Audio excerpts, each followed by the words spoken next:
उपस्थित धर्म प्रेमी, श्रद्धावान, जिज्ञासु भाइयों तथा सुशील बहनों, आज धनतेरस है। वास्तव में देखा जाए हमारे मन में धन बसा हुआ है, इसके लिए धनतेरस उसका नाम दे दिया। आज के दिन वैदिक मान्यता के अनुसार धन्वंतरी का जन्म हुआ था। समुद्र में से 14 रत्न निकाले, उसमें से धन्वंतरी ये 14वां रत्न है। और धन्वंतरी ने अपने जीवन में इतनी तपश्चर्या करी, इतना अभ्यास किया उन्होंने कि धीरे धीरे धीरे उन्होंने ऑपरेशन की कला की शुरुआत यहाँ से हुई है। ऑपरेशन करने के बाद धन्वंतरी ने चालू करी कि अंदर में रहा हुआ कचरा इस तरह से निकाला जा सकता है, उसके लिए इतने महीने दवा लेने की ज़रूरत है नहीं। और इस तरह से धन्वंतरी ने अपनी ज़िंदगी में एक तो आयुर्वेद की शुरुआत ही उन्होंने की है कि जितने वनस्पति के वृक्ष है उसके अंदर कुछ न कुछ दवा का गुण भरा हुआ है और उसको कैसे लेना ये उन्होंने अभ्यास किया और लोगों को बताया। त्रिफला कैसे तैयार करना, जो भी बीमारियां है उसकी दवा कहाँ से कैसे ढूंढना आदि सारी बातें धन्वंतरी ने बताई थी। इसके लिए आज के दिन उनका जन्म हुआ था, इसके लिए उसका नाम क्या रखा गया है? धनतेरस। धनतेरस नाम रखा गया है। भगवानों, धनतेरस वास्तव में देखा जाए हमारे यहाँ तो हमने परंपरा चालू कर दी, चांदी के पैसे निकालना, चांदी के रुपए निकालना और उसकी पूजा करना। ये कोई प्रूफ सहित बात नहीं है, कोई प्रूफ नहीं है इसका कि चालू कर दी तो सभी लोग चांदी के रुपए निकालते हैं और आज के दिन उनकी पूजा करते हैं। वास्तव में देखा जाए धन्वंतरी नाम के वैद्य होके गए और उनके नाम से आज उनका जन्म हुआ था, इसके लिए उनका नाम धन्वंतरी रखा गया। भगवानों, हमारे यहाँ पे एक कथा आती है। कावेरी तट पर सुवर्णपट्टम नाम का नगर था और वहाँ के राजा का नाम सुवर्णसेन था। वो सिंहल द्वीप के नज़दीक था सुवर्णपट्टम, और राजा बहुत वहाँ का सज्जन था। तो इस तरह से वहाँ की एक नर्तकी थी, सुवर्णपट्टम शहर की एक नर्तकी थी और वो क्या हो गई, चली गई राजा के सामने। राजा के सामने गई और उन्होंने कहा, महाराज देखो हमारे पड़ोस में राज्य है, बहुत सुंदर राज्य है, किंतु हम उस पर विजय नहीं मिला सकते। कुछ कई कारण है ऐसे, उस पर विजय मिला नहीं सकते।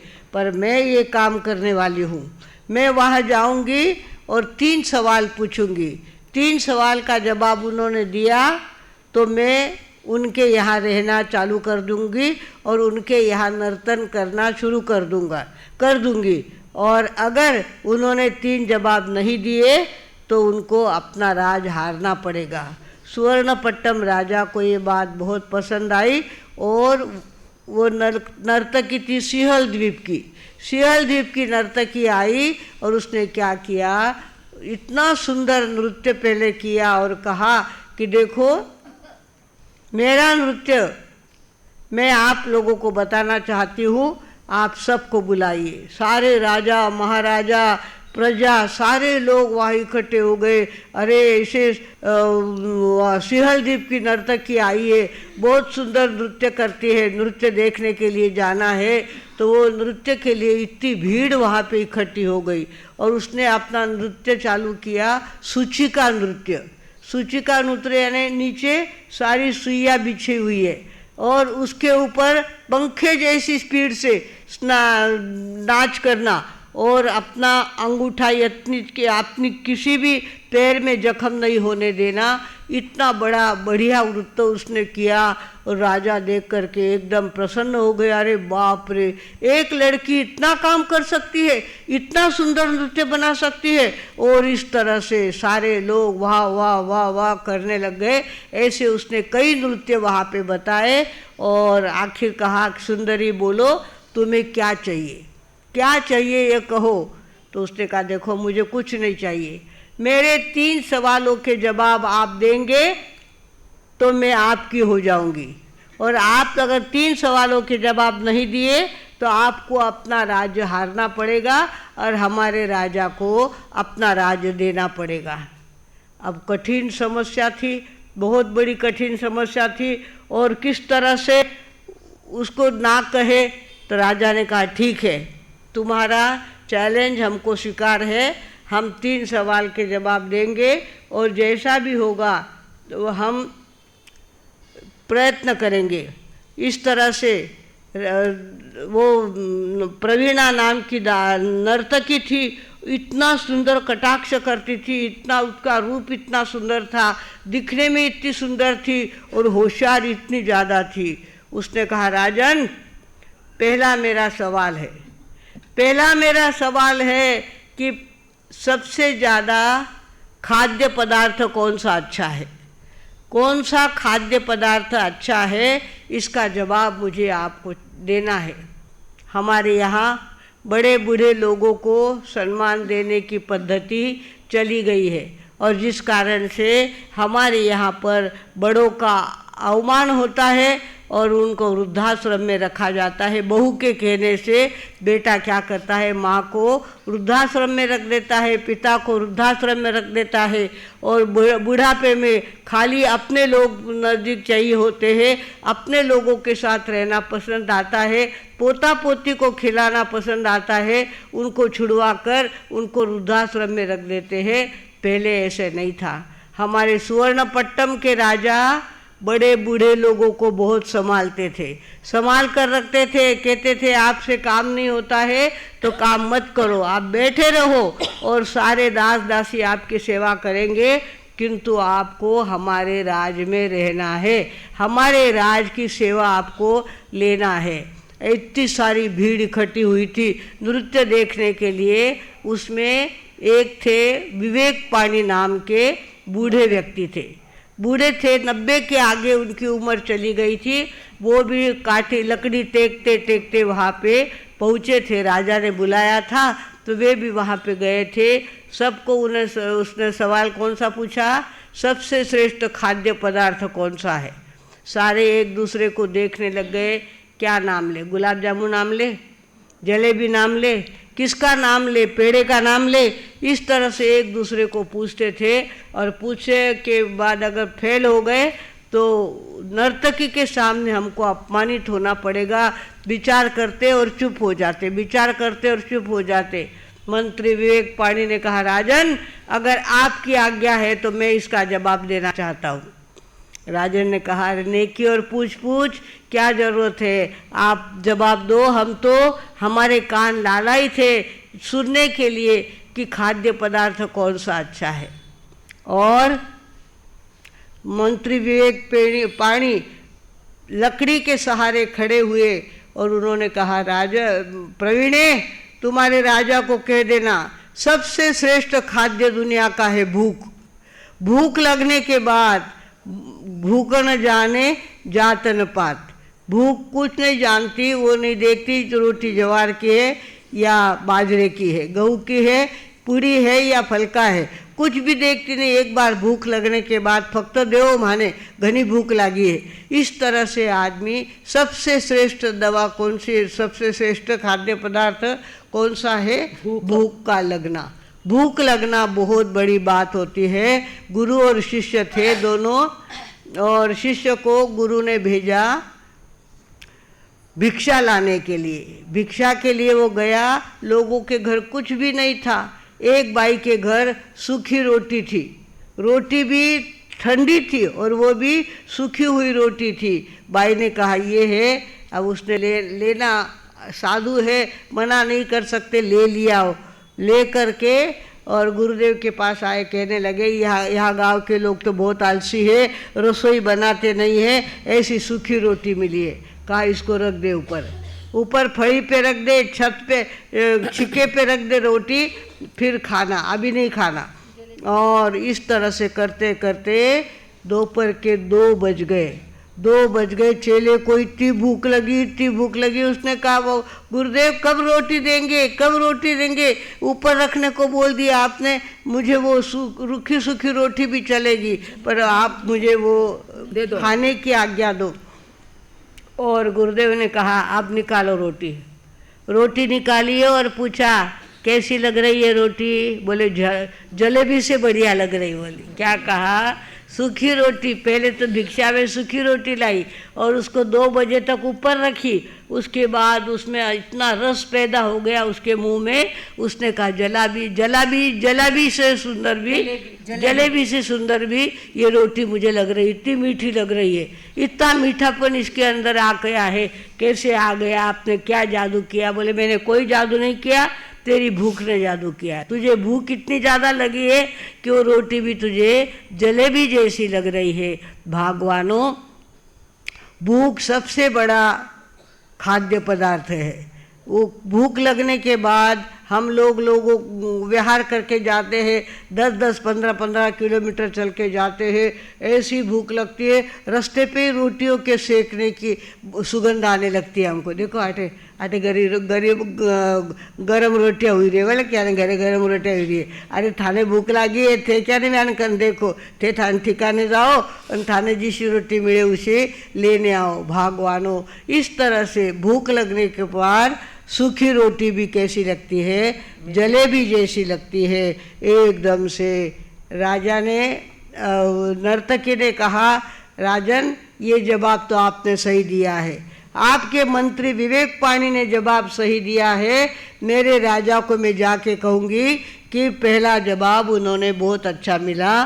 तो राजा ने कहा दूसरा जवाब कहो, दूसरा सवाल पूछो क्या बात है? तो उसने कहा दुनिया की सबसे श्रेष्ठ औषधि कौन सी है? क्या कहा? दुनिया की सबसे श्रेष्ठ दवा कौन सी है?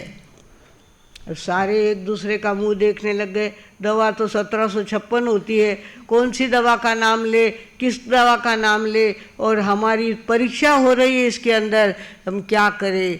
कोई जवाब देने को तैयार नहीं, कोई उठ करके बैठने को, खड़ा होने को तैयार नहीं, और सब एक दूसरे का मुंह देखने लग गए। तब मंत्री विवेक पानी ने कहा राजन घबराने की जरूरत नहीं है, आप अपने राजा को समाचार दे दो।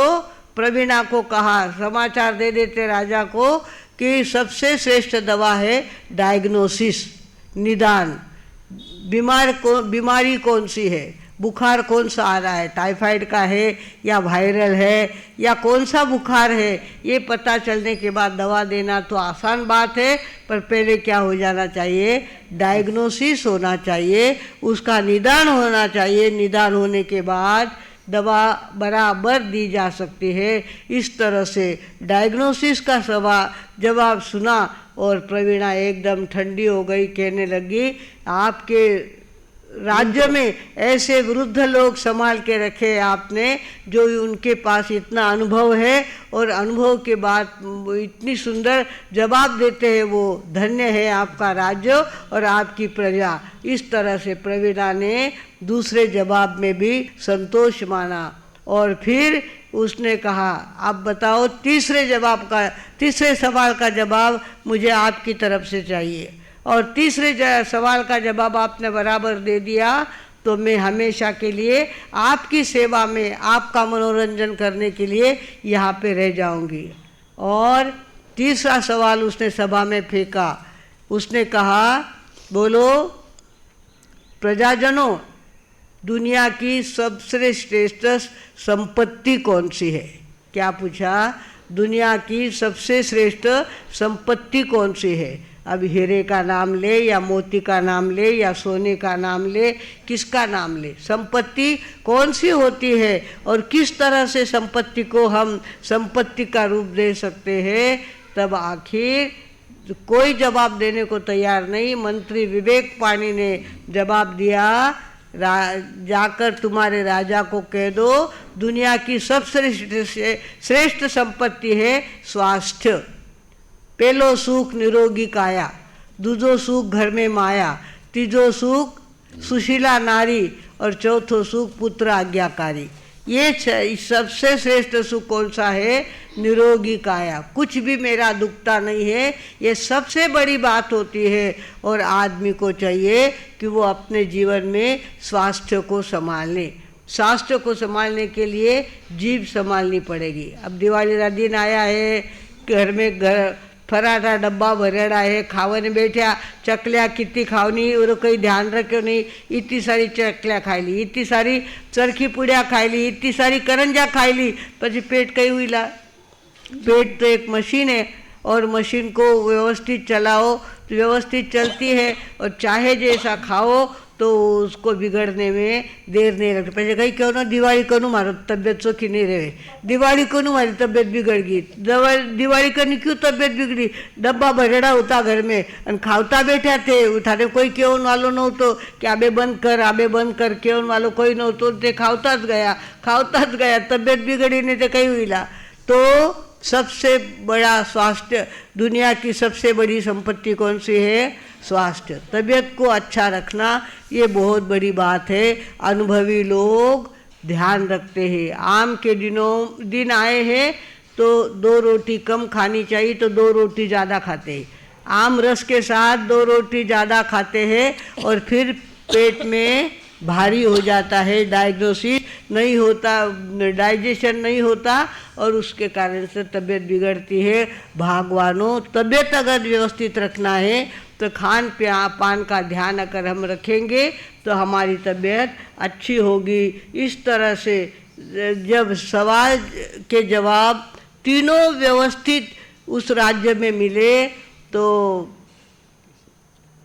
प्रवीणा ने कहा, राजन मैंने शब्द दिया था कि तीनों सवाल के जवाब बराबर मिलेंगे तो मैं आपके चरणों की दासी बनकर यहाँ पे रहूँगी। तो राजा ने कहा, कौन सा राजा था? सुवर्णपट्टम का सुवर्णसेन राजा था। राजा ने कहा, अरे भाई हम पराई संपत्ति अपनी नहीं समझते, तुम तो दूसरे राजा के दरबार की शोभा हो और हम अपने दरबार में तुम्हें लेना नहीं चाहते। तुम तो क्या करो, अपने राजा को खुश रखो, अपने राजा को प्रसन्न रखो और हमें कोई तुम्हारी तरफ से अपेक्षा नहीं है। हमारे सभा ने सवाल के जवाब अच्छे दे दिए, ये बहुत बड़ी बात हो गई है। भगवानों, इस तरह से राजा के सवाल के जवाब राजा ने जब दिए तो मंत्री विवेक पानी का सब मिल कर के सम्मान किया कि ऐसे विवेकी, ऐसे अनुभवी मंत्री हमारे देश में है, बहुत बड़ी बात है। उनका सम्मान किया, सत्कार किया, उनको बड़प्पन दिया और उनको अपने घर में व्यवस्थित पहुंचाया। भगवानों, दिवाली के दिन आए हैं, हमें चाहिए कि हम अपने जीवन में खाली धन की, आज धनतेरस है, रुपया काढ़ो तिजोरी मुँह, चांदीरो सिक्का काढ़ो, नूरी से पूजा कर ली म्हणजे धनतेरस होगी, ऐसा नहीं होता है। धनतेरस के दिन 3 बातों का याद रखना है। खूब भूख लगने के बाद खाना खाना है। दूसरी बात, बीमारी आने के बाद उसका निदान करना है, कौन सी बीमारी है ये निदान करना है। और तीसरी बात, अपनी तबीयत अच्छी रखनी है। दिवाली का ये संदेश अगर हम अपने जीवन में उतारने का प्रयत्न करेंगे तो हमने दिवाली सार्थक की है। धनतेरस है आपकी। हाँ, तो आज का धन्वंतरी नाम क्यों रखा है? धन्वंतरी का जन्म आज के दिन हुआ था, इसके लिए धनतेरस नाम रखा है। पर धनतेरस वास्तव में देखा जाए तो धनतेरस है। आज का नाम क्या है? धनतेरस है। भूख लगना तन का काम है, डायग्नोसिस करना तन का काम है और तबीयत अच्छी रखना भी तन का काम है। धनतेरस है, धनतेरस, धन की पूजा आप करते हैं, बात अलग है। दिवाली के दिन आए हैं, हर मन उमंगों का साज है आया, घर घर में दीपों का राज है छाया। 159 उमंगों का साज है छाया, घर घर में दीपों दीपों का राज है आया। ऐसे दीपक जलते राखो ये संदेशा लाया, हर मन उमंगों का साज है छाया, घर घर में दीपों का राज है आया। पहला है संदेशा इसका तन को स्वस्थ बनाएंगे, पहला है संदेशा इसका हो, पहला है संदेशा इसका तन को स्वस्थ बनाएंगे। बना सही तो थोड़ा मन का मैल हटाएंगे, खूब ना सही तो थोड़ा मन का मैल हटाएंगे। तन मन की शुद्धि के काज है आया, घर घर में दीपों का राज है आया। ऐसे दीपक जलते राखो ये संदेशा लाया, हर मन उमंगों का साज है छाया, घर घर में दीपों का राज है आया। इठलाता बल खाता प्यारा वो भी दिन आ जाएगा, इठलाता बल खाता प्यारा हो, इठलाता बल खाता प्यारा वो भी दिन आ जाएगा। लक्ष्मी पूजा होगी वो दिन दिवाली कहलाएगा, लक्ष्मी पूजा होगी वो दिन दिवाली कहलाएगा। राम कृष्ण महावीर की याद है लाया, घर घर में दीपों का राज है आया। ऐसे दीपक जलते लाखों ये संदेशा लाया, हर मन उमंगों का साज है छाया, घर घर में दीपों का राज है आया। त्योहारों का देश हमारा भारत ये कहलाता है, त्योहारों का देश हमारा हो, त्योहारों का देश हमारा भारत ये कहलाता है। प्रगटाओ दीपों से दीपक सबक सिखाता है, प्रगटाओ दीपों से दीपक सबक सिखाता है। प्रीति की मधुमय आवाज है लाया, घर घर में दीपों का राज है आया। ऐसे दीपक जलते लाखों ये संदेशा लाया, घर घर में उमंगों का साज है छाया, घर घर में दीपों का राज है आया, घर घर में दीपों का राज है आया। इस तरह से हमारे प्रांगण में दीपावली पर्व का प्रारंभ हो चुका है। कल हमने वसु बारस देखी, आज हमने धनतेरस को देखने का प्रयत्न किया है और कल देखेंगे काली चौदस।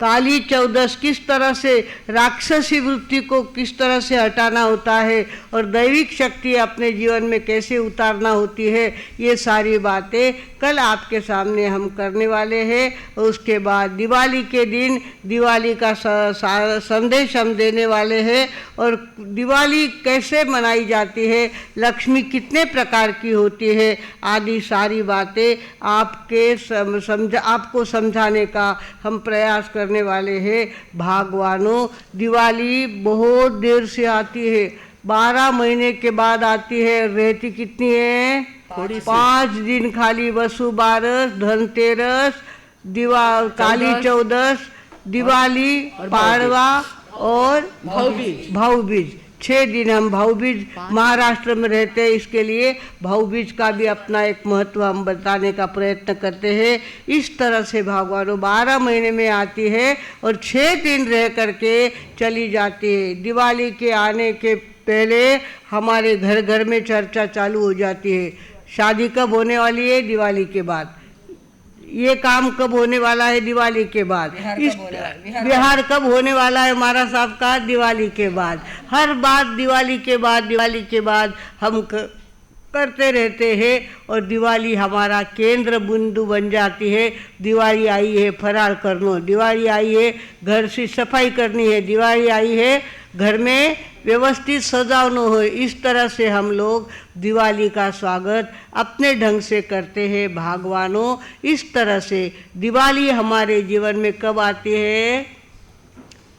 हमारे देश में बहुत बड़ा पानी का प्रश्न उपस्थित होने वाला है, बहुत बड़ा प्रश्न उपस्थित होने वाला है। पानी के लिए युद्ध भी हो सकते हैं। इस तरह से पानी की तंगी हमारे, अभी देखो इस साल चौमासे में पाउस का पड़ा, बरसात कहाँ हुई है? हमारा शहर धोकर के साफ नहीं हुआ है और जिस कारण से बीमारियाँ घर घर में बीमारी है, घर घर में बुखार है, खांसी है, सर्दी है और इस तरह से आदमी बीमार पड़ रहा है क्योंकि शहर धो करके साफ नहीं हुआ है। हमारे शांति भाव ने ये काम हाथ में लिया है। उन्होंने कहा पहले तो जितने पूना में मंडल है, दिगंबरियों के, श्वेतांबरियों के, थानक वालों के, तेरापंथियों के, सब मंडलों को यहाँ बुलाना और ये सारी बातें उनको समझाना। पहली बात ये कही है। दूसरी बात, जितने संघ है हमारे महाराष्ट्र के, उन संघ के प्रमुखों को यहाँ बुलाना और ये बात उनको समझाना कि इस तरह से ये संकट हमारे पे आने वाला है और हमको चाहिए। आज तक हमारे यहाँ पर हमारे लोगों ने संकटों का सामना किया है, युद्ध के रूप में भी किया है, धन के रूप में भी किया है और शक्ति के रूप में भी सामना करके संकट को दूर करने का काम किया है। हमारे यहाँ झगड़ू शाह होके गए, 2012-13 में, 1912-13 में ये झगड़ू शाह होके गए और महाराज साहब को 1312 में झगड़ू शाह होके गए। महाराज साहब वहाँ पर विहार करके आए थे और उनको ध्यान में इंट्यूशन आया कि संकट बहुत बड़ा आने वाला है, पानी नहीं गिरेगा, 2 साल तक पानी नहीं गिरेगा, लोग पानी पानी करते प्राण छोड़ेंगे, लोग अनाज नहीं उपजेगा तो लोग कहेंगे कि हमारा कटोरी भर मोती आप लो और कटोरी भर अनाज हमको दो, कटोरी भर हमको आटा दे दो। इस तरह से बाप बेटी के घर आएगा, बेटा 1 कटोरी आटा दे दे और 1 कटोरी मोती तू वापस मेरे पास से ले ले। इस तरह का संकट आने वाला है और उसके लिए झगड़ू शाह आगे आए। 20 साल के जवान थे, उन्होंने खरीदी करना चालू कर दिया। ऐसी खरीदी करी, गोडाउन के गोडाउन भर दिए, अनाज से भर दिए और धीरे धीरे लोगों को जब पता चला कि बरसात नहीं हुई है, अनाज फसलों में नहीं होने वाला है, तो उस समय लोगों झगड़ू शाह ने क्या किया, एक एक राज्य को, किसी को 6 मन आटा, किसी को 10 मन अनाज, किसी को 15 मन अनाज, इस तरह से अनाज देते रहे। सबको अनाज का उन्होंने क्या क्या वितरण किया और धीरे धीरे लोगों के मुंह में अनाज की रोटी जाने लग गई और इस तरह से लोग अपने आप संकट को भूलते गए। ऐसे हमारे लोगों ने पेथड़ शाह होके गए, खेमा देगरानी होके गए। इन लोगों ने क्या किया, पहले कहा कि पहले शाह और फिर बादशाह। बादशाह ने क्या कहा, पहले शाह और फिर बादशाह, हम बाद में हैं, पहले शाह लोग हैं। हमारे देखो पत्र लिखते पुराने ज़माने के, शास्त्री, शास्त्री लिखते हैं। शाह, शाह बहुत बड़ी पदवी है। और मुगल सम्राट ने कहा था, अगर आपने हमारा ये संकट दूर नहीं किया, पानी नहीं आया है, अनाज नहीं उगा है, और इसमें अगर शाह लोगों ने काम नहीं किया, तो हम क्या करेंगे, आपकी पदवी को हटा लेंगे। इस तरह से कहने के बाद लोगों ने जाना चालू कर दिया। लोगों ने बैलगाड़ी में बैठ गए। प्रमुख लोग पाटन से निकले, पाटन से निकले और चारों तरफ जाने लग गए। तो वहाँ पहुँचे खेमा देदरानी। खेमा देदरानी नाम का एक बच्चा था, खेमा बच्चा था, जवान था, वो ऐसा आड़ा खड़ा हो गया। बढ़िया गाड़ियाँ जाने लग गई ना, वहाँ से सेठों की गाड़ियाँ जाने लग गई। कहा कि पाटन से प्रमुख लोग आए हैं, अपने घर का घर की खातिरदारी लिए बिना उनको नहीं जाने देना है। ऐसे खड़े हो गए और कहा कि पहले मेरे पिताजी आपको बुला रहे हैं, आप वहाँ जाएंगे। उसके बाद उनको 6 महीने और 10 दिन का चंदा इकट्ठा करना था। 5 महीने और 20 दिन का चंदा इकट्ठा हो गया था, 6 महीने और 10 दिन का चंदा इकट्ठा करना था। उन्होंने कहा हमको, हमारे पास समय नहीं है। अरे कुछ भी हो, मेरे पिताजी ने कहा है उनको आगे मत जाने देना, यहीं पे रुकना। और वहाँ पे रुका तो वे गए। तो पहले ज़माने में क्या होता था, आदर आती थे पोया, तो पोया नव्हता पहला ज़माना में, तो ठंडी छाछ उनको दी। इस तरह से उनका स्वागत किया, उनको गरम गरम खाना खिलाया। और उसके बाद अपने कमर से इतनी बड़ी चाबी निकाल करके खेमा के पास दे दी। कहा कि जाओ नीचे तल घर में, जितना चाहिए उतना सारा धन ले जाओ। आज तक धन इकट्ठा किया था, मोतियों के गोडाउन भरे हुए थे, मोती इतने इकट्ठे किए हुए थे, इतना सोना अपने देश के अंदर 15 मीटर मलमल, 15 मीटर की मलमल 1 किलो सोने में मिलती थी। 1 किलो सोना दो तो 15 मीटर मलमल आपको मिलेगी। ऐसा हमारे यहाँ जमाना था। आपको प्रूफ सहित हम बताएंगे। इस तरह से भगवानों, हमारे यहाँ मलमल ऐसी बनती थी, अकपेटी की डब्बी होती है, उसके अंदर 15 मीटर मलमल रह जा सकती थी। 15 मीटर मलमल रह जा सकती थी। इतनी सुंदर मलमल हमारे लोगों को बनाना आता था। और 15 मीटर की कीमत कितनी, 1 किलो सोना। पहले सोने का व्यवहार होता था, हमारे देश में बहुत सोना था, बहुत पैसा था, पर हम पागल की तरह भोले बनते गए और लोग हमको लूट लूट के लेके चले गए भगवानों। इस तरह से हमारे यहाँ पे खेमा देदरानी के पिता ने अपनी चाबी निकाल के दी। जब वो भंडार खोला, देखा इतने सारी मोती, ओहो, कहा सब ले जाओ आप। अभी अपने शाह पदवी स्वीकार करना है ना, शाह पदवी को सुरक्षित रखना है ना, तो आप ले जाओ। और वो सारा लेके वो आगे गए नहीं, वो चंदा इकट्ठे करने वाले आगे गए नहीं, पटना से वापस आ गए और आकर के राजा को कह दिया, तुम्हें जितना धन चाहिए उतना धन ले लो, पर हमारी शाह पदवी ऐसी सुरक्षित रहनी चाहिए। तो राजा ने देखा इतना सारा धन, और वो होके थे सचमुच पहले शाह और बाद में बादशाह। इस तरह से हमारी पदवी हमारे बड़ों ने संभाली हुई है भगवानों। समय समय पर हमारे यहाँ जैनियों ने जागरण किया और देश पर आया हुआ संकट दूर किया। अभी भी हमारे पे संकट आने वाला है, कौन सा, पानी का। पानी के लिए लोग तरस जाएंगे, एक लोटा पानी के लिए तरस जाएंगे। ऐसे समय में हमको क्या करना चाहिए? शांति भाव ने सारी उसकी योजना बनाई है और कैसा पानी का संग्रह करना ये समझाने के लिए सारे पूना के मंडलों को यहाँ बुलाया है। इस तरह से सारे महाराष्ट्र के संघों को यहाँ बुलाया है और उनको ये बातें समझा कर देने वाले हैं। और धीरे धीरे पानी आने से पहले, संकट आने से पहले हम पानी का संग्रह ऐसा करेंगे कि हमको पानी की अड़चन ही नहीं पड़ेगी। उसके लिए क्या करना चाहिए आदि सारी बातें शांति भाव ने सोच रखी है, हमको सारी बातें उन्होंने बताई है। आप लोग भी ध्यान रखेंगे और अपने देश पर आया हुआ संकट दूर करने के लिए जो भी करना पड़े हम करेंगे, पर हमारे देश को संकट में नहीं रखेंगे। इस तरह से दिवाली के दिनों में ये संकल्प आपको करना है। हमको जो भी महाराज साहब सूचना देंगे वैसा काम हम करेंगे और अपने देश को संकट से बचाएंगे। भगवानों, दिवाली के दिन आए हैं, देखो दिवाली भी कैसी धूमधाम की लग रही क्या? हाँ, खाली लक्ष्मी रोड पे जाओ तो वहाँ लगेगी दुकान, वहाँ अच्छा लगेगा। बाकी चारों तरफ आज उत्साह ऐसा खत्म हो गया है, हवा पानी इतना बिगड़ गया है और ऐसे में आने वाला संकट हमको कह रहा है देखो आगे चलकर पानी का बहुत बड़ा संकट आने वाला है। अभी से प्रयत्न करोगे तो पानी का संग्रह आपको मिलेगा।